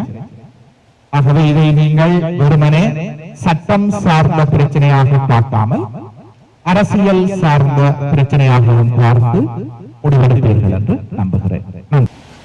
நான் நினைக்கிறேன் இந்த விடயங்கள் சம்பந்தமாக நாங்கள் அரசாங்கம் இருந்தாலும் பொதுவாக வடக்கு கிழக்கான பிரச்சனை வந்து வித்தியாசமா தான் நாங்க பார்க்க வேண்டும். வடக்கு கிழக்கையும் பார்ப்போம்னு சொன்னால் வடக்கு கிழக்குல வந்து இன்னைக்கு ராணுவங்கள்லாம் காணியை வச்சிருக்கின்றது. ஏனைய இடங்களே அப்படி இல்லை. கிட்டத்தட்ட நான் நினைக்கிறேன், இப்ப இலங்கையில குருநாகல் மாவட்டத்தில் 1999 ஏக்கர் காணியை வந்து பொரஸ்ட் காணி, பொரஸ்ட் சொல்லி மக்களால் ஏற்கனவே வந்து மக்களால வந்து பிரயோசனப்படுத்துற காணிகளை சிங்கள மக்களால் அந்த காணிகள் வந்து பொரஸ்ட் வந்து கையகப்படுத்தினார். இது 2012ஆம் ஆண்டு 2012ஆம் ஆண்டு மஹிந்தாண்ட காலத்தில் இந்த காணிகள் பிடிக்கப்பட்டு திரும்பி 2015ஆம் ஆண்டு மஹிந்தாண்ட தேர்தல் காலத்தில் அந்த மக்கள் வந்து அரசாங்கம் வந்து எதிராக கிளந்த இடத்துல வந்து அரசாங்கம் கதைக்கு நாங்கள் இந்த காணியை நிச்சயமா உங்களுக்கு விட்டு தருவோம், நீங்கள் எங்களுக்கு சப்போர்ட் பண்ணுங்கன்னு சொல்லி அந்த வகையில் அந்த சாரி 2018ஆம் ஆண்டு கோத்தாண்ட காலத்தில் கோத்தா வெட்டி வந்தும் இந்த காணி வந்தவர்களுக்கு வழங்கப்படவில்லை. அதுக்கு பிற்பாடு இப்ப இந்த வனநாண்ட காலத்துல வந்து இவர்கள் திரும்பி இறங்கி போறார்கள். இவர்கள் திரும்பி இறங்கி போய் இவர் சொல்லுங்கள் நாங்கள் நிச்சயமா நாங்கள் வந்து வந்தால் உங்களை காண தருவோம்னு சொல்லி இப்ப அந்த மக்களுக்கு எந்த ஆவணமும் இல்லை சிங்கள மக்கள். ஆனால் அந்த மக்களுக்கு இந்த அரசாங்கம் இப்ப உறுதி கொடுக்கிறதுக்கான கிட்டத்தட்ட அந்த காணிகள் வந்து 10 ஏக்கர் 5 ஏக்கர் இருக்குது. எல்லாருக்கும் ஒரே அளவில் சமனாக பணப்பட்டு 2 ஏக்கருக்கு உறுதி கொடுப்பதற்காக இப்ப சென்ற கிழமை முடிவெடுக்கப்பட்டிருக்குது. இப்ப நாளைக்கு 6 மாசம் மாவட்டத்தில் இது எங்கட வடக்கு கிழக்குல எங்கட காணிகள் உறுதியோடு இருக்கிற காணிகளை தராமல் இருக்கணும் சொன்னால் அதையும் திருப்பி அளக்கணும் என்று சொன்னால் அங்க கணக்க சந்தேகங்கள் ஏற்படும். என்றால் நிர்வாக சேவையில அதிகாரி மட்டத்தில் இருந்த நீண்ட கால அனுபவத்தையுடைய ஆக்கள் வந்திருக்கிறீர்கள். தயவுசெய்து எங்களுக்கு இதற்கான தெளிவை தர வேணும். மாவட்ட செயலருடன் நடைபெற்ற அந்த கூட்டத்தில் நான் கேட்ட ஒரு கேள்வி அமைச்சரை பார்த்து, நீங்கள் வைக்க போன்ற இந்த மீடியா ஒன்று கூடலின் போது நாங்களும் சரிக்கு சமனாக இருந்து 2 பேருமாக அந்த ஒன்று கூடலை நாங்கள் அவர்களுக்கான தெளிவுபடுத்தலை வழங்க வேண்டும். நீங்கள் எங்களுக்கு அவர்களுக்கு முன்னால் உறுதிப்படுத்தல் தர வேண்டும். இது சுவீகரிப்புக்கான முயற்சி அல்ல என கூறிய போது மாவட்ட செயலாளர் குறுக்கே வந்து அவர் உடனே அதை நிராகரித்தார். ஒரு அமைச்சருக்கு பக்கத்துல சரிக்கு சமனா இருந்து நீங்கள் மீடியா கான்ஃபரன்ஸ் செய்ய போறீங்களோ? அப்ப அதுக்கு பிறகு அவர்களுடன் தனியான சந்திப்பும் எங்களுடன் தனியான சந்திப்பும் தான் மீடியா சந்திச்சிருந்தது. அப்ப சில விடயங்களை வந்து அவர்களுக்கு முன்னால் வைத்து நாங்களும் இருந்து சரிக்கு சமனாக அந்த விடயங்களை இதுல மற்ற அரசாங்கங்கள் மாதிரி இல்ல. என்பிபி வந்து ஜனாதிபதி கூட ஒரு சாதாரண வீட்டில் போய் கதிரையில் இருந்து பிளாஸ்டிக் அறையில் இருந்து அவருடைய வீட்டில் இருப்பவர்களுடன் சரிக்கு சமனாக இருந்து உணவருந்த போது நாங்கள் காணியை இழந்தவர்கள் ஒரு மினிஸ்டரோட பக்கத்துல இருந்து அந்த மீடியா இதுல சந்திக்கிறதுல அவைக்கு ஏன் அப்படி ஒரு ஏற்றத்தாழ்வு இருந்தேன்னு எனக்கு அன்று விளங்கவில்லை. நிப்பாட்டுங்க கதையை, நீ இந்த கதை கலைக்கக்கூடாது, மீடியா உங்களுக்கு நீங்க பிரிம்பா செய்யுங்க, நாங்கள் பிரிம்பா செய்வோம்னு சொல்லி அன்றைக்கு அந்த மீடியா சந்திப்பு நடைபெற்றிருந்தது. அப்ப இதுல இன்னொரு விடயம் மாவட்ட செயலர் சொல்லியிருந்தார், உயர் பாதுகாப்பு வலயத்திலிருந்து உங்கள் காணி விடுவிக்கப்பட்டு விட்டது என அரசாங்கம் எனக்கு அறிவித்துள்ளது. எனவே பிரதேச செயலகத்துக்கு காணி ஒப்படைக்கப்பட்டு விட்டது என தெளிவாக கூறினார் மாவட்ட செயலர். அதாவது உயர் பாதுகாப்பு வலயத்திலிருந்து விடுவிக்கப்பட்டு பிரதேச செயலகத்திடம் காணி ஒப்படைக்கப்பட்டது. உரியவர்களிடம் காணியை ஒப்படைக்கும் மேலேயே பிரதேச செயலம் செய்ய வேண்டும். இப்ப கேள்வி என்னன்னா, இப்ப என்னத்துக்கு பவுண்டரிய போட்டு இப்ப இவ்வளவு நடக்குதுன்றது எங்களுக்கு பெரிய கேள்வி. ஆனால் அது முடிக்க சொன்னார். ஆனால் இன்னும் கெசட் பண்ணாத ஒரு விஷயம் சட்ட ரீதியாக செல்லுபடியானதா? மாவட்ட செயலரின் அந்த கூட்டு முன்னுக்கு பின் முரணாக இருந்தது. எங்களுக்கு அவதானிக்கக்கூடியதாக இருந்தது. எங்களுக்கு ஒரே ஒரு நோக்கம் இருந்தது என்னென்றால், காணி உரிமையாளர்களினால் காணி அளந்து விடுவிக்கப்பட இருந்த சந்தர்ப்பத்திலே அந்த காணி உரிமையாளர்களின் சம்மதமின்மையால் இது குழப்பப்பட்டு விட்டது என்ற ஒரு கருத்து வெளியே வரக்கூடாது என்பதற்காக நாங்கள் சம்மதம் தெரிவித்திருந்தோம். ஆனால் ஒரு உறுதிமொழியை கேட்டிருந்தோம், இது சுவீகரிப்புக்கான முயற்சி அல்ல. அதேவேளை அளந்து எவ்வளவு காலத்துக்கு பிறகு இந்த காணியை நீங்க விடுவிப்பீர்கள் என்பதையும் உறுதியாக சொல்லணும். உடனே 2 வீக்ஸ்ல விடுவோம். அளந்ததிலிருந்து 2 கிழமையில காணியை விடுவோம் என்று நினைக்கிறேன். மீடியாவுக்கும் அது சொல்லி இருக்கணும்.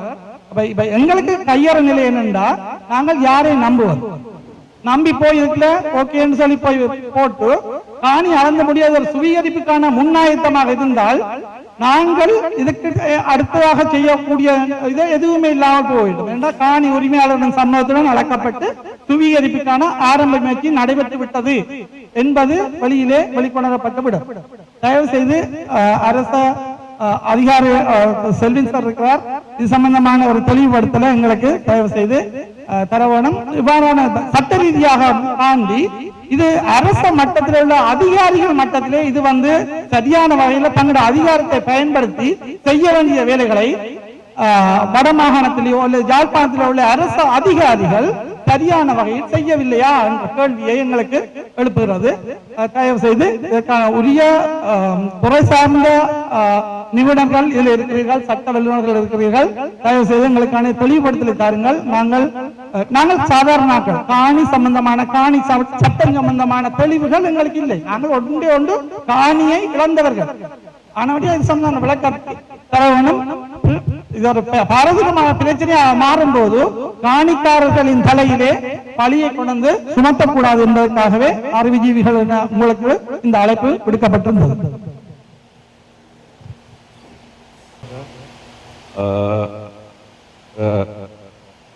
தமிழ் காங்கிரஸ் கனகாலமாக போராட்டங்களை நடத்தி வந்துள்ளார்கள். அதுல உலகಕ್ಕೆ இந்த பிரச்சனையை கொண்டிருக்கின்றதை வெளிக்கொண்டது அவர்கள்தான். அதுக்கு உரிமை கூறக்கூடிய அவர்கள்தான். ஆனால் நாங்கள் எமது கட்சி இது சார்பாக ஏதாவது தீர்வு செய்ய வேண்டும் என்ற நோக்கத்தில் நாங்கள் இந்த காணிக்காரரை போய் சந்தித்து அதுக்கு பிறகு நாங்கள் நயனாதேவி விகாராதிபதியை போய் மீட் பண்ணி அவரிடம் அனுமதி பெற்று அவர் சொல்லியிருக்கிறார் தங்களுக்கு இந்த விகார காணிக்கு பதிலாக அந்த விகாரை அளவுக்குரிய காணியை தாங்கள் தங்கட காணியில் கொடுக்க வேண்டும். அதுக்கு காணிக்கார சம்மதம் பண்ணால் தாங்கள் கொடுக்கலாம் என்று சொல்லி இருக்குது. இது சம்பந்தமாக நாங்கள் எங்களுடைய கட்சி சார்பாக ஜனாதிபதிக்கு ஒரு கடிதம் ஒன்று அனுப்பியுள்ளோம். அதுக்கு இன்னும் எங்களுக்கு மறுமொழி வரவில்லை.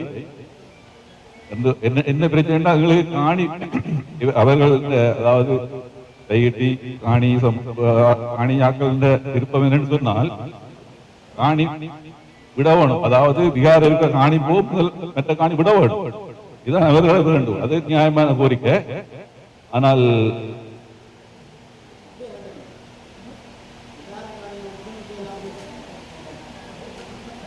இல்ல நாங்கள் கதைச்சே சொல்றோம் ஐயா. நீங்க கதைங்க பிரச்சனை இல்லை.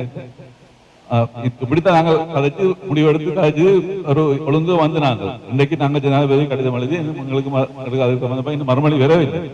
ஆனால் எங்களை பொறுத்தவரை இல்லை அளக்க விடுவதே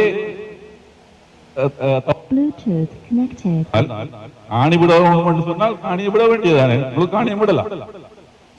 அடைச்சி வச்சுக்கிற முழு காணியை விட்டுட்டு அது சம்பந்தமா என்னன்னு சொன்னா நீங்க குறிப்பிட்ட போல அந்த காணிக்காரர்கள் குறிப்பிட்டது போல நிறைய பேர் இல்ல இலங்கையை விட்டு நாட்டை விட்டு நாடு போர் சூழலால எல்லாரும் வெளியே போயிட்டு சம்பந்தப்பட்டார்கள். ஆகவே அந்த காணி அரசுடைய காணி இல்லை. ஆகவே அரசுடைய தேவைக்காக அந்த காலத்துல ஹை செக்யூரிட்டிக்கு வச்சிருந்தவை சொன்னால் முழு காணியை விட வேண்டியதானே. அப்ப நீங்கள் என்ன பொறுத்தவரையில் அளக்க விடுறதே தவறு. ஏன்னு சொன்னால் இப்ப அளக்க போய் அவைய கபட நோக்கம் கொண்டு இருக்குது. மிச்ச காணியை பிடிக்க நோக்கம். அதுக்கு விட முடியாது. அளக்க தேவையில முழுக்க விட வேணும். அப்படித்தான் நீங்கள் நிக்கோமே தவிர இதுக்கு போய் அளந்துவீங்கண்டா மாட்டுப்படுவீங்கன்றத நான் சொல்ல வர விஷயம். ஏன்னு சொன்னால் உண்மையிலேயே இந்த காணி விடணும்னு சொன்னால் ஒரு முறை இருக்குது. அரசாங்கம் அடக்கி வச்சிருக்குது. அரசாங்கம் கெசட் நோட்டிபிகேஷன் கொடுத்துதான் இதை ரிலீஸ் பண்ண போறோம் என்று சொல்லி ஒழுங்குமுறைப்படிதான் பெறுவோமே தவிர இது சந்தேகன் ஐயா தன்னுடைய அரசியல் என்பிபி தான் எல்லாம் செய்து முடிக்கிறேன்னு சொல்லி முடிக்க வார. இது அரசியல் என்று போகக்கூடாது. இந்த விஷயத்துல அரசியல் இல்ல முக்கியம். மக்கள் இந்த பிரச்சனை தான் முக்கியமா பார்க்கணுமே தவிர. ஆகவே நான் என்ன சொல்ல வரேன்டா நிச்சயமா நீங்கள் அதாவது காணி அளக்கவே விட வேண்டாம். முழுக்க விட வேண்டும் என்று கோரிக்கை தான் நீங்கள் நிற்கணுமே தவிர காணி அளக்க போனீங்கன்னா நிச்சயமா மாட்டுப்படுவீங்க. எனக்கு முக்கியமான ஒரு விஷயம் இருக்கிறபடியா கொழும்புக்கு சொல்ல வேண்டியுள்ளது. இன்றைக்கு நைட் விழிக்கிறேன். ஆகவே எனக்கு நாளை நிற்க முடியாது. ஆகவே இதை கூற வேண்டும் என்று தான் இங்கு வந்தேன். நன்றி.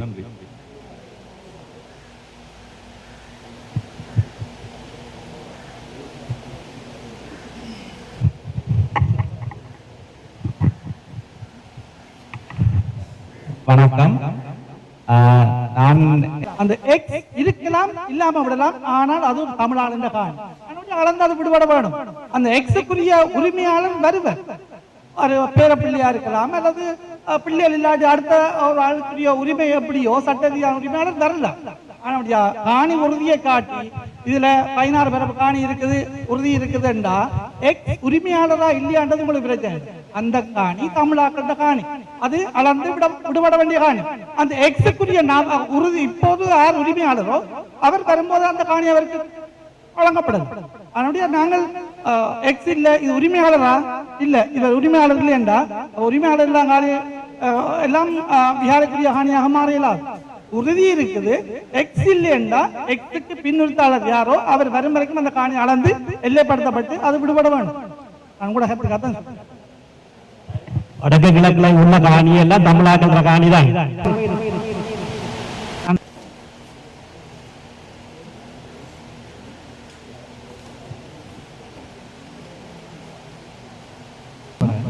இது சட்டம் சார்ந்த ஒரு பிரச்சனை இல்லை, அரசியல் சார்ந்த ஒரு பிரச்சனை. இதுல சிலர் வலியுறுத்தினீர்கள், எழுத்து மூலம் நாங்கள் ஒரு ஆவணத்தை பெற வேணும், இது விடுவிக்கிறதுக்காண்டி தான் நடக்கப்படுது. இப்ப நீங்கள் எழுத்து மூலம் ஒரு ஆவணத்தை பெறுறீங்கள் என்று வைப்போம். அதை வச்சு நீங்கள் கடைசி கட்டமாக என்னத்தை அதியுச்சமாக சாதிக்கலாம்? எழுத்துல வந்தீர்கள், விடையில பேப்பர்ல போடுவீங்க, ஆர்ப்பாட்டம் செய்வீங்க, கடைசியா போய் நீதிமன்றத்துல வழக்கு தாக்கல் செய்வீங்க அந்த ஆவணத்தை வச்சு. குருந்தூர் மலை பிரச்சனையில நீதிமன்றமே கட்டளை போட்டது விகாரைய கட்ட வேண்டாம், அதை தாண்டி கட்டி முடிச்சிட்டாங்க. அந்த நீதிபதி கொஞ்சம் உணர்வாக இருந்தபடியால் ராணுவத்துக்கும் போலீஸுக்கும் கொஞ்சம் அழுத்தங்களை கொடுக்க வழி கிடையாது, அவருக்கு அழுத்தத்தை கொடுத்து இப்ப அந்த ஓடரை போட்ட நீதிபதி நாட்டுல இல்ல.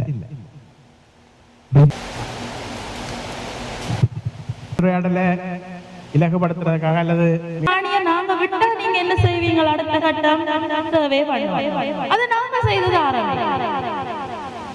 நீங்கள் அப்படி அவ்வளவு எங்களுக்கு உதவி செய்ய வேண்டிய அவசியம் இல்லை. அப்படி நீங்க உதவி செய்ய விரும்ப காணிய விடுங்க, அதுக்கு மேலேயே உதவி செய்ய ஆசைண்டா நாங்க சேவையரை பிடிச்ச அளவுக்கு நீங்க காசுத்தான்.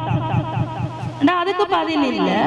கட்டாயம் தாங்கள் இன்றைக்கு நாங்க பிரதேச செயலர்கிட்ட இன்றைக்கும் இது சம்பந்தமா கதைக்க போயிருந்த விஷயத்துல அவங்களுக்கு சொல்லியிருந்த விஷயம், உறுதிகளை உலகளவும் பொய் என்று சொல்லி கொண்டிருந்தவர்கள் இப்ப உறுதியை உண்மையாண்டு ஏற்றுக்கொண்டிருக்கிறார்கள்.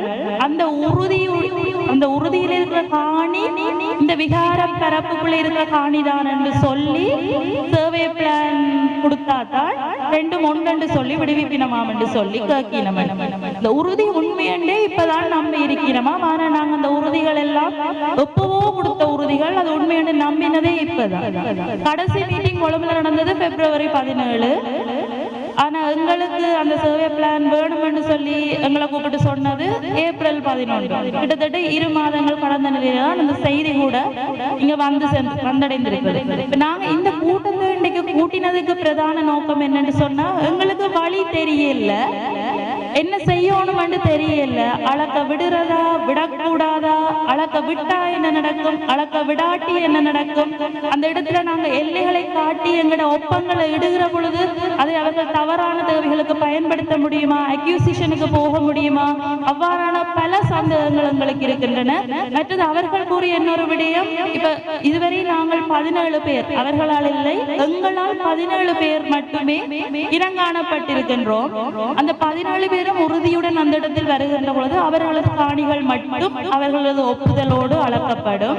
உறுதிகள் அற்ற காணிகள் அளக்கப்பட மாட்டாது, கையளிக்கப்பட மாட்டாது என்ற ஒரு விஷயத்தை சொல்லியிருந்தது.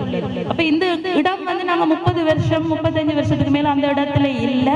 சொல்ல போனா எங்கட தலைமுறை அந்த இடத்துல வாழையில. அப்ப அந்த சில தலைமுறைகளுக்கு அந்த முதல் அந்த இடத்துல காணி இருந்த விஷயமும் தெரிஞ்சிருக்காம இருக்கலாம், அந்த உறுதிகள் கூட சில வேளை அவர்களோட கையில இல்லாம இருக்கலாம். இப்படி அளவீடு செய்துதான் விடுவிப்போம் என்று சொல்ற பட்சத்துல சில வேளை அந்த காணிகள் அதுகளுக்கு என்ன மாதிரியான தீர்ப்பு வரப்போறதுன்றது ஒரு சூட்சுமமா தான் இருக்குது. ஒட்டுமொத்தமா நாங்க விடுவிப்போமே ஆனால் எங்களுக்கு ஒரு பெரிய வெற்றி. பகுதி பகுதியா தனித்தனியா அளவீடு செய்து விடுவிக்க போயிக்க நான் நினைக்கிறேன் அந்த இடத்துல ஒரு பெரிய பிரச்சனை ஒன்று வர இருக்குன்னு நினைக்கிறேன். அதனாலதான் உங்களை எல்லாரையுமே நாங்க பகிரங்கமாக அழைப்பு விடுத்து கூப்பிட்டுருக்கிறோம். எங்களுக்கு இது சம்பந்தமான தெளிவுபடுத்தல்கள் தேவையா இருக்கு. இன்னும் நாளைக்கு ஒரு நாள் தான் இருக்குது நாங்க முடிவெடுக்கிறதுக்கு. எங்களுக்கு இது சம்பந்தமான நன்மைகள் தீமைகள் நாங்க சில இடத்துல கதை கேட்க அந்த எல்லைகளை காட்டி நாங்க வைக்கிற சைனை வச்சு அக்விசிஷனுக்கு போகலான்னு சொல்லி சில இடத்துல கதை கேட்க சொல்லினோம். இல்ல அதுதான் அக்விசிஷன் ஆரம்ப கட்டமா அமைய போது நீங்களே காணிய தாரவாத்து கொடுக்குற மாதிரி இருக்கும் என்று சொல்லியும் சொல்லி எங்களுக்கு பயமா இருக்குது. ஏதோ ஒரு இடத்துல நாங்க ஒரு அலர்ட் இல்லாம ஒரு கவனக்குறைவா இருந்து எங்கட காணிகளை நாங்களே கொடுக்குற மாதிரி ஆயிட்டா எங்கட இத்தனை வருஷ போராட்டத்துல ஒரு பலன் இல்லாம இல்லாம போற ஒரு மாதிரியான ஒரு விஷயம் நடக்கும். அதை விட இது வந்து எனக்கு என்ற பக்கத்தை விட்டு மாமாண்ட காணிக்கும் உள்ள பிரச்சனை இல்லை, இது ஒரு இனத்தின் பிரச்சனையா வந்திருக்கு. அப்ப நாங்க ஒவ்வொரு தரம் எடுக்கிற முடிவு வந்து எங்களோட எதிர்காலத்தை சரியா பாதிக்க போகுதுன்ற ரீதியில தான் நான் இங்க புத்திஜீவிகள் அறிஞர்கள் எல்லாரையும் நான் கூப்பிட்டு. அப்ப உங்களோட கருத்துக்களை இங்க தெரிவிச்சா நாங்க அந்த முடிவெடுக்கிறதுக்கு ஒரு வசதியா இருக்கும் என்ற நிலையில தான் இந்த கூட்டம் கூட்டப்பட்டிருக்குது. நீங்க ஒவ்வொரு தரம் சொல்லுற ஒவ்வொரு இதுவும் உங்களுக்கு பெருமதியா இருக்கும் என்று சொல்லி நான் நினைக்கிறேன். நன்றி.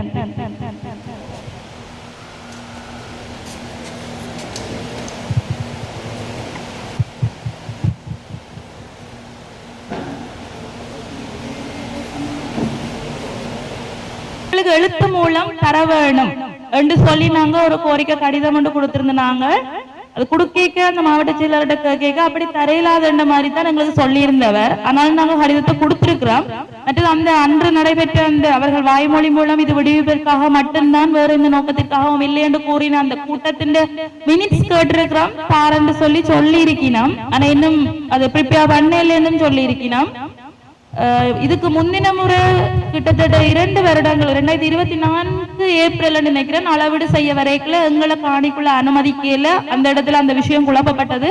அப்பேக்கே நாங்க பிரதேச செயலர்கிட்ட கேட்டிருந்த நாங்கள் எங்களுக்கு அரசு இலட்சணையோட உங்களுடைய அந்த லெட்டர் ஹெட்ல எங்களுக்கு கன்ஃபார்ம் பண்ணி தர வேணும் என்று சொல்லி அந்த நேரத்திலையும் அப்படி தர இயலாது, தங்கட அந்த ப்ரொசீஜர்ல அப்படி தங்க செய்யலான்னு சொல்லி எங்களுக்கு கோரி இருந்தவ. அதை நீங்க எங்களுக்கு தெளிவுபடுத்தணும். அப்படியாவே உண்மையா தரக்கூடாது ஏதாவது இருக்குதா அல்ல தரலாமா, ஏன் தராம மறுக்கி நம்ம அதுல ஏதாவது சூட்சுமங்கள் இருக்குதான்னு சொல்லி எங்களுக்கு சொல்லணும்.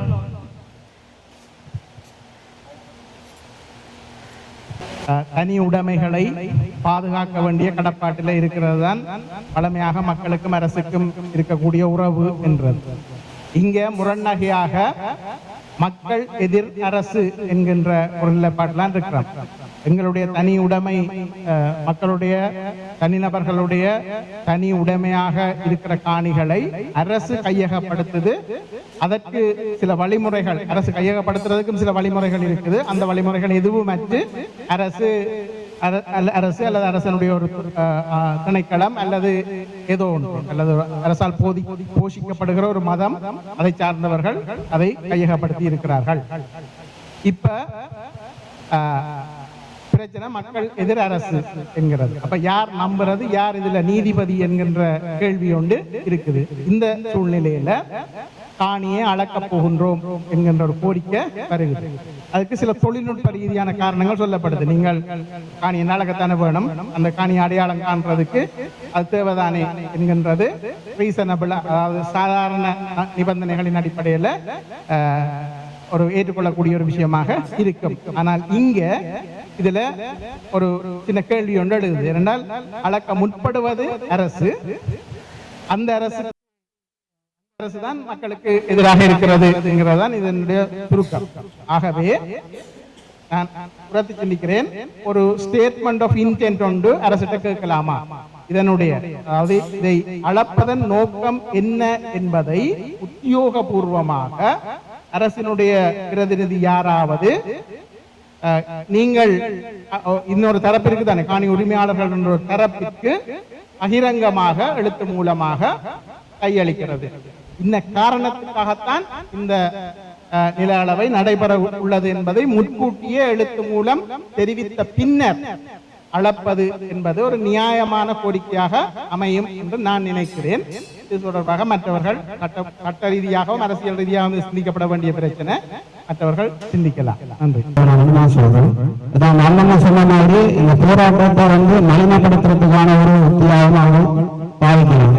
அந்த விகார காணியை தேவையான காணியை வச்சுட்டு மிச்ச காணியை ரிலீஸ் பண்ணா மற்றவங்க போராட வரமாட்டாங்க. விகார காணி மட்டும் ஒருத்தவங்க வந்து போராடுறாங்கன்னு சொன்னா அந்த போராட்டம் பெரிய அளவில் வரான்னு சொல்லி நான் சொல்றேன்னு சொன்னால் அந்த பிகாரைய அந்த இடத்துல இருந்து அகற்றணும் என்ற ஒரு கோரிக்கை எங்களுக்கு இருக்குது.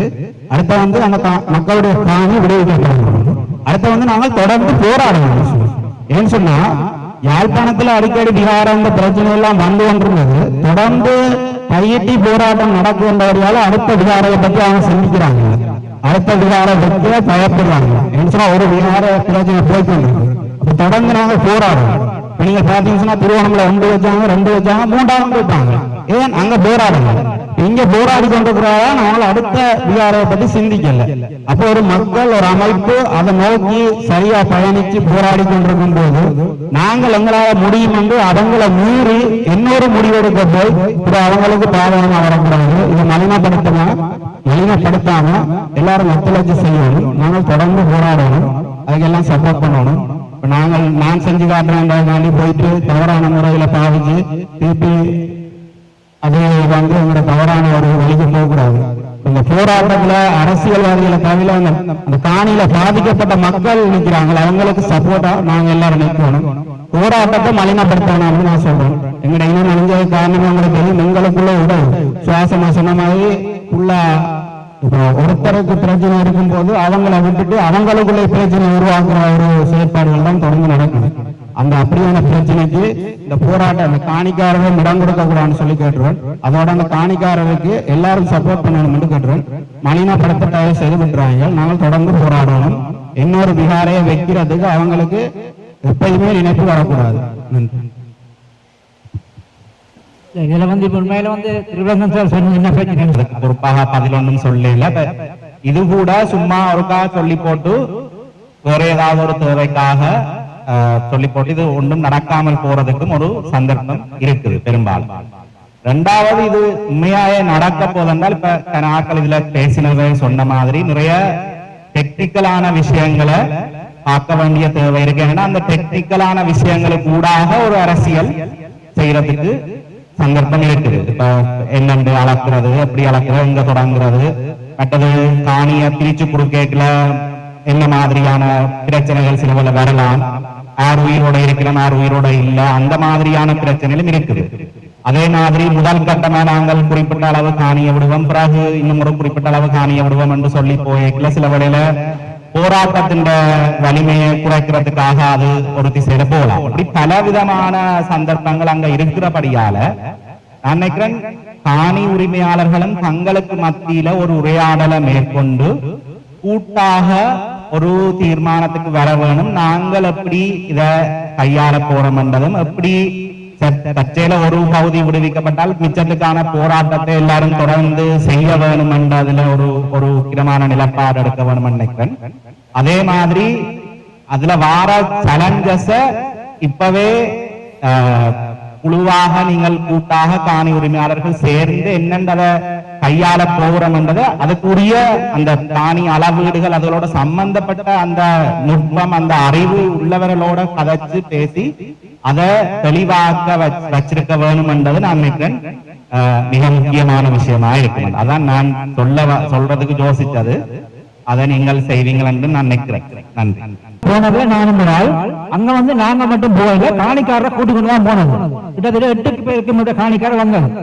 காணிக்காரர் வந்த உடனே சாவிதன் வந்து கேட்டது அவசர பார்த்து, இந்த காணி எங்கட காணி என்று ஏற்றுக்கொள்றீங்களா? நீங்கள் ஏற்றுக்கொண்டா மட்டும்தான் அவங்க கதைப்போம்னு சொல்ல உத்தாசன அமைச்சர் சொன்னது, நான் உங்களோட காணி ஏற்றுக்கொள்றோம், நாங்கள் கட்ட இல்லை, எங்களுடைய சாங்கத்தை கட்ட இல்லை, நான் உங்களோட காணியை ஏற்றுக்கொள்றோம் ஏற்றுக்கொள்றோம் கலைச்சினாங்க. இதுல வந்து யாரும் மரணப்படுத்தவில்லை, அவர்களையும் கூட்டிக் கொண்டுதான் போனது என்பதை சொல்லி வைக்க விரும்புகிறேன்.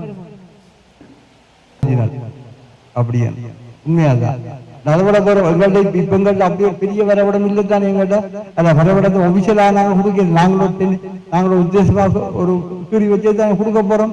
செவ்வாய் டிபார்ட்மெண்ட் கையெழுத்து வச்சுட்டேன்னு சொன்னால் அதுக்கப்புறம் ஒரு தடவை அந்த செவ்வாய் சேலஞ்ச் பண்ண மாட்டார். அதுல போட போறது அவர் இந்த உறுதி போட போறது. நாங்கள் கொடுத்த 17 18 உறுதி அடிப்படையெல்லாம் போட போறோம். உறுதிக்காரன் இருக்கான கூட அவர் கேட்க தேவையில்லை. செவ்வாய் டிபார்ட்மெண்ட் கேள்வியில இந்த காணிக்கார உறுதிக்காரனுவா அவற்றை ஐடென்டி கார்டை கொண்டு வா, அவற்றை ஹைபே அதெல்லாம் அவற்றை பிரச்சனை இல்லை. நீங்கள் கொடுத்த பதிவு செய்யப்பட்ட உறுதிகளின்படி அந்த காணியல் அளந்து அதுக்குரிய எல்லைகளை புள்ளி போட்டு ஜிபிஎஸ் அந்த புவிசார் புள்ளிகளை போட்டு தரும்படி அது அந்த மேப் உங்களுக்கு கிடைக்குமா இல்லையான்றதை நீங்கள் சேவைக்கு உத்தரவாதப்படுத்துவோம்.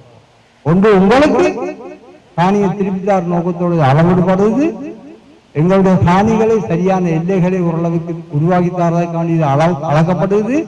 எனவே அளந்து முடியும் போது எங்களுடைய காணி உறுதிகளோடு சமன் செய்யக்கூடியதான அந்த வரைபடம் முழுமையான வரைபடமாக எங்களுக்கு கட்டாயமாக தரப்பட வேண்டும். இந்த 3 நிபந்தனைகளை முறிக்கப்படுகிறது. செவ்வாய் டிபார்ட்மெண்ட் அதை கேளுங்க. இல்லையா நான் குறிப்பிட்டு நான் சேகரிப்பான் அந்த மாதிரி உங்களுக்கு தருகிறது இவற்றை காணியை மட்டும் தருவேன் அவற்றை காணியை மட்டும் தான் தருவேன் புறங்காப்பம் பிடிச்ச மாதிரி துண்டு உண்ட தர ஒழுக்கிட்டா திருப்பி எங்களுக்கு சிரமமாயிரும் நாங்கள் எப்படி அதை அடுக்கிறோம்னு சொல்லி அது சிக்கலான விஷயமா இருக்கும் காலத்தை எழுதி கொடுத்து கொண்டே போவாங்க. வேன் அமைச்சர் சனிக்கிழமை அவசரப்பட்டு கூட்டம் வச்சார் என்றதுக்கு அவர் அமைச்சரிக்கிறான் வெளிநாட்டுக்கு போறான் வெளிநாட்டுக்கு கேட்க போறான் கையெட்டி காணிக்க அதையான் சரி அதுக்காக வேண்டிய அறிஞர் கூட்டம் வச்சு இந்த கூட்டத்தில் அப்படி எல்லாம் தீர்மானிச்சுக்கலாம் அங்க போய் சொல்ல போறேன் அந்த காலையில் அழகா சொல்லியாச்சு எல்லாம் பிரச்சனை முடிஞ்சு அடி அப்படியான்னு சொல்ல போறேன் அவ்வளோ அவர் திரும்பி வந்தா அதெல்லாம் 6 பழம் கஞ்சிதான். எனவே அவைகள் இதுவரையும் செய்த அத்தனை மெப்புகளும் அது பெரிய மெப்பா தான் கீறுவாங்க. தவிர உள்ளுக்கு காணி உறுதியின்படி இலக்கமிட்டது இந்த முறை செய்ய போறது உங்களுக்கு காணிதாரன்னு சொன்னால் உங்களுடைய காணி உறுதிகளை பொருத்தி பொருத்தி பொருத்தி பொருத்தி அதன்படி நீங்கள் சென்றோணும். அதை நீங்கள் பிரைவேட் தேவையர் நாங்கள் பிரைவேட் தேவையரை கொண்டு தனியார் தேவையரை கொண்டு கீறினாலும் கூட பொறுமதி இல்லை.